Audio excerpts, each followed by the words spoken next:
በነቀምቴ ከተማ ሁለት ታዳጊ ሴቶችን በቡድን የደፈሩ ወጣቶች እየተፈለጉ መሆኑን ፖሊስ አስታወቀ። በመራብ ኦሮሚያ ነቀምቴ ሁለት ታዳጊዎችን በቡድን በመሆን የደፈሩ ወጣቶች እስካሁን ድረስ በፖሊስ ቁጥጥር ስር አለመዋላቸውን ፖሊስና የአካባቢው ባለስልጣን አስታውቀዋል። የነቀምቴ ከተማ ፖሊስ አዛዥ የሆኑት ኮሚሽነር ሻሎ ገለታ ወንጀሉ የተፈጸመው ነቀምቴ ከተማ መስከረም ወር ላይ መሆኑን ተናግረው እስካሁን ድረስ በቁጥጥር ስር የዋለ የለም፣ ነገር ግን ሁለት ተጠርጣሪዎችን እየፈለግን ነው ብለዋል። ሁለቱ ታዳጊ ልጆች በቡድን ሲደፈሩ የሚያሳይ ተንቀሳቃሽ ምስል በስፋት በማህበራዊ ሚዲያ ላይ መሰራጨቱን የገለጸው የቢቢሲ ዘጋቢ በርካቶች ቁጣቸውን እየገለጹ እንደሚገኙም ገልጿል። የከተማ የሴቶችና ህፃናት ጉዳይ ቢሮ ኃላፊ መብራቴ ባጫ በበኩላቸው በቪዲዮ ላይ በቡድን ሲደፈሩ የሚታዩ ሁለት ታዳጊ ሴቶች ተማሪ መሆናቸውን ተናግረው ምንም እንኳን ፖሊስ ሁለት ተጠርጣሪዎችን ለይቶ ለመያዝ ጥረት እያደረገ እንደሆነ ቢናገርም በእኛ በኩል ግን አራት ተጠርጣሪዎች ለይተናል ብለዋል። ጥቃት አድራሾቹ የባጃጅ ሹፌሮች መሆናቸውን ደርሰንበታል። አንዱ ባጃጁን ጥሎ የጠፋ ሲሆን የጸጥታ አካላት ክትትል አድርገው በቁጥጥር ስር እንዲውል ተነጋግረናል ሲሉም ለቢቢሲ ተናግረዋል። ጥቃቱ የደረሰባቸው ታዳጊ ቤተሰቦችን ለማግኘት ጥረት ማድረጋቸውንና አንዷ የሕክምና ድጋፍ እንድታገኝ መደረጉንም ተናግረዋል። የኢትዮጵያ ሰብአዊ መብቶች ኮሚሽን የኦሮሚያ ቅርንጫፍ ባልደረባ በዳሳ ለሚሳ በበኩላቸው መረጃው እንደደረሳቸውና እየተከታተሉ መሆኑን የኦሮሚኛ ቋንቋ ተናጋሪ አይደለሁኝም። የነዚህ ልጆች ህመምና ስቃይ ለመረዳት ግን ድምጻቸውን ሲቃ ብቻ ሰምቶ መገንዘብ ይቻላል።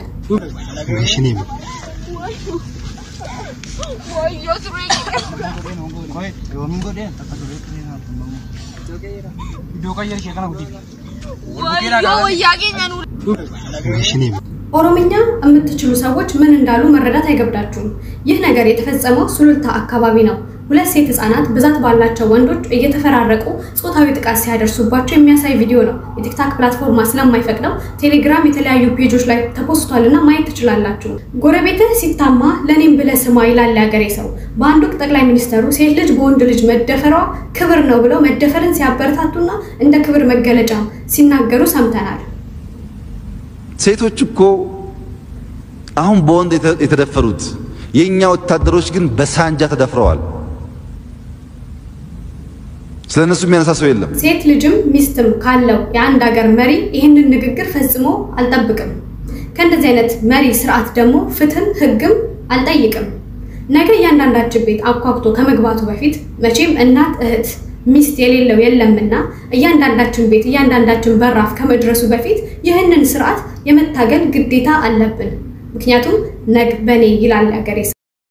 አሻማ አርከፉኔ ነገናው ቂስኒ ባባየቱ ይቻ ኤካራሙ ባየ ዋና መገድሲሱ ፊ ኦኔ ለማጫብሱ ባየ ዋና ማሪፈቺሱ ዳያቹላ እንግዲህ ዱጋድበቹ ፊ ሄዱ ባየ ዋን ለበንኪ ነገዴ ፊዳ አኩማ ቤክተኒ ነቀምቴ ከሰት ወክንሞ ከረሳባታ ጀቹላ ጆሌ ለማ አመነበርኖ ሳቲልራ ጆሌ ሆጋ ኩዳኒ ፊ አኖጋ ኩዳ ለማ ጀቹላ ጆሌ አርጊታን ካና አለሱ ከኒስ ታኤን ዴዳ ማር ትራወተን ጀቹላ ጆሌን ደርገጎኒ ጆሌ ኩዳን ታኒ ቶይ እንግዲህ በየከኝ ከሰት ዋን ባየነ መገድሲሱ አከስመስ ዋን በዳ ይሮ አማ ከነረቲ ዳኢመራ ጋ ካንጀሩላ እንግዲህ ዱጋድበቹ ፊ ሞቱማን በየከኝ እንጆ ታኤ እንቤኩ ሄዱ ነመገድሲሳ ሰኑ ኡሩፈት ዱጋድበቹ ቪዲዮ ሰን አርጌተኒ ሰሙኪያና አዱኩ ቤስቹላ ሰሙኪያና ዞሬ ኢጆሌ ጥጥቆ ገና ሁሉ ጉደቱ ካና ነመኩዳንታኒ ጋሪ ኡማታኒ ነመኩዳንታያኒ አይቲታባታኒ ጀቹላ እንግዲህ ዱጋድበቹ ሄዱ ነመገድሲሳ ወንተ ጀአን መወላልሳ የከኝ ከሰቲ ሴር ሂንጅሩ ነምኒ በቃ ኢጆሌ ዳይመት ጥቆተና ሉቡ ባሱ ወንታ ፎከታ ከነ ከዳጋማ ጀቢሮ አማ ከነቲ በየከኝ ከሰቲ ኢትዮጵያ ከሰቲ ዋን በዳ በረዱማቲ ዱፌ ዱጋድበቹ ሄዱ ነመገድሲሳ ጀቹላ ዋን ባየ ለጴን ማጨብሱላ ijoollee kana ganaa waggaa 10 fi waggaa 12dha. Ijoollee obbolaan gisee mana barumsaatii galan fuudhanii caakkaa keessa geessanii itti taphatan jechuudha. Waan baay'ee nama rifachiisu. Dhugaa dubbachuuf maal jedhama? Yeroo maal baqa yoo tokko ga'ee jedhamee tokkotu dhufa dabalama.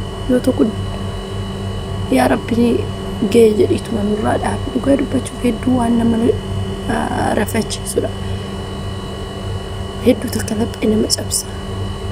Seerri biyya keenya hin jiru. Waan jedhan nama wallaalchisaa. Baqa dhugaa dubbachuuf haalli baqa Itoophiyaan keessa jirtu baay'ee hamaa ta'ee dhufee jira. Barri yoo jijjiirame taariikni jijjiiramaa jedhama. Gin waa tokkichi wanti jijjiirama argisiise hin jiru. Baqa lubbuun namaa bakkuma ta'etti ba'aa jira. Haala suukkanneessaadhaan ijoollee daa'ima isaanii akkasuma shamarran haadholii dhugaa dubbachuuf waaqayyo ga'ee jedheetu manuuf haa fixatu malee baay'ee ulfaata jechuudha. Baay'ee ulfaata ijoollee kana amma oduma iyyanuu nama 10 dargaggeeyyan 10 ta'anii jechuun baay'ee dhugaa dubbachuuf biyya seera hin qabne jechuudha. Biyya mootummaan hin jirre jechuudha. Baay'ee nama gaddisiisa. Baay'ee ulfaata dhugaa dubbachuuf baay'ee nama saalfachiisa jechuma nama dhabsiisa. Wanta jedhan nama dhabsiisa. Dhugaa baay'ee ani dhugaa dubbachuuf yaasa umtuu na jalaa badee waan hin jiru na jalaa badee ijoollee kun amma kana ol guddattuudha. Yoo tokko irrafatame tokkotu duuban qaxxalaa addisiin jechuudha. Miila darbee gara Amaaraatti ijoolleen lama haala suukkanneessaadhaan ajjeefamte shamarran lama akkanumatti jechuudha. Baqa yeroo hunda shamarran ol guddattu sanadha kan biyya keessatti ajjeefamaa haala suukkanneessaadhaan reebamaa gudeedamaa. Dhugaa dubbachuuf maaloo yeroo darbe yeroo biyya ana dhugaa hambara kanaa hin argine sirumayyuu baqa haala ulfaataa ta'ee jira. Biyyi keenya baay'ee tokko baqa badaa ta'ee jira. Namni baalagee ta'ee jira. Baqa waliin kabajanii osoo mootummaa kana kan sodaatan ta'e akkana hin godhan jechuudha. Oduu seerri jiraatee seera sodaatan namni akkana hin godhan. Gin baqa waan seerri hin jirreef waan mootummaan hin jirreef kana raawwatu jechuudha. Annaa kanaafuu obboloota koo bakkuma jirtanitti kadhannaa keessaniin biyya keenya nuuf yaadadhaadha. Waaqayyoon bara hamaa kana keessaa nu dabarsuu ingitii baay'ee ulfaataa baay'ee nama saalfachiisa jecha nama wallaalchisa. Wanta jedhan nama wallaalchisa dhugaa dubbachuuf yeroo ammaa kanatti baqa ijoolleen shamarranii baatee hin galtu jechuun biyya keenya biyya Itoophiyaa biyya seerri jirtu keessatti baay'ee ulfaata dhugaa dubbachuuf waan qaanessaa waan salphina. Ijoollee kana dhugaa dubbachuuf baay'ee garaa nama nyaatu. Viidiyoo isaan namni argitanii waan sammuu kennamaa keessa hin banne jechuudha. Dhugaa dubbachuuf ija fuulduraa nama hin badu osuma iyyanu ijoollee isaanii homaa hin beekne baay'ee ulfaata dhugaa dubbachuuf hedduu ulfaata. Ingitii amaan jechuun barbaade ani dhugaa dubbachuu waan hin jiru na wallaalchisee waan dubbadhu na wallaalchisee jira. Abbaan firdii waaqayyoodha. Waaqayyoon haa faradu. Ijoollee kana immoo waaqayyoon yaa ilaalu. Dhala namaa akka sareetti urufatti. Namni sareenuu kabaja qabdi. Yeroo ammaa kanatti namni kabaja dhabee akka sareetitti karaa irratti hafaa, karaa irratti du'aa, karaa irratti ijoolleen xixiqqoon gudeedamaa ajjeefamaa yeroo ammaa kanatti waan akkanaa ta'ee jira biyya keenya keessatti, biyya Itoophiyaa keessatti. Dhugaa dubbachuuf baay'ee ulfaata. Baay'ee nama saalfachiisa. akkana waan jedhan nama wallaalchisa dhugaa dubbachuuf qaanidha kun salphina. Biyya seerri kee biyya mangistiin jirutti biyya mootummaa qabdutti oduu lubbuudhaan jiru akkamitti hin kabajamne akkamitti sodaatamne mootummaan kun osoo mootummaa kana sodaatanii ijoolleen sun akkana hin gootu. Hedduu nama qaanessa dhugaa dubbachuus baay'ee nama qaanessa. Waaqayyo kee jedheetuma nuuf haafidhaatu malee hedduu dhugaa dubbachuuf hedduu namatti dhagahama. Wanni jedhan nama wallaalchisa. Anna akkasii isiniin jechuu jaalladha obboloota koo bakkuma jirtanitti kadhannaa keessaniin biyya keenya yaadadhaa. Bakka itti ba'uu እንግዲህ waaqayyo nu haa tiksu nu haa eegu.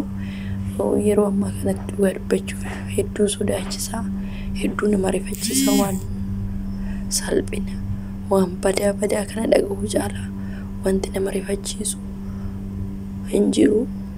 እንግዲህ akka kana keessa dabarru waaqayyo nu haa eegu. Maatii keenyarree obbolaa keenyarree nu haa tiksu. Baay'ee ulfaata yeroo ammaa kanatti waan jedhan nama wallaalchisa dhugaa dubbachuuf baqa. Daa'imti isaanii baatee galuun hin jiru. Daa'imti baqa daa'imti xiqqoo kana ajjeefamaa jira. Karaa irratti gatama haatanii ajjeesu. Baqa guyyaa waan gaddaa baay'atee jira dhugaa dubbachuuf hedduu nama gaddisiisa.